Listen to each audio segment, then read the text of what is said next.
made you first consider putting green roofs on campus?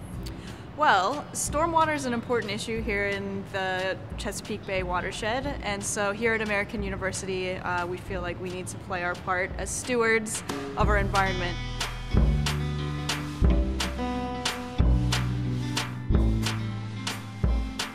The main benefit of green roofs is mitigating stormwater runoff rather than having just a flat, impervious surface that water just hits and runs off of.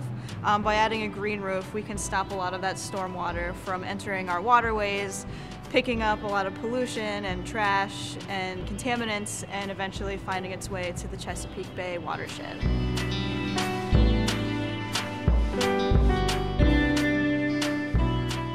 In addition to that, there's also insulating benefits. So when you put kind of a thick vegetated layer on a roof, it helps your roof become more insulated, and so that helps you save energy.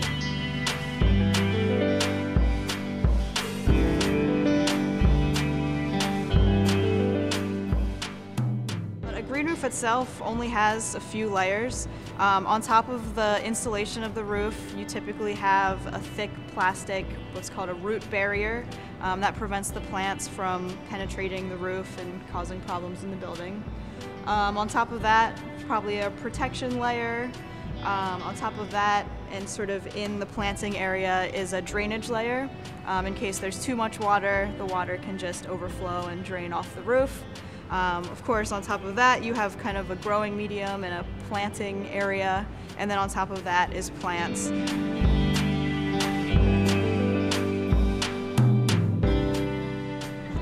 And what kinds of plants are found on the green roofs? Typically, we plant what are called sedums. They're kind of a succulent, almost desert-like plant, and they are good for green roofs because they can usually handle direct sun, high heat, kind of desert-like conditions. But if we do get rain, they're also good at retaining the water and being able to store it. And how are they maintained? They really don't take a whole lot of maintenance once they're kind of installed, and after about a year of growing, the plants kind of take root.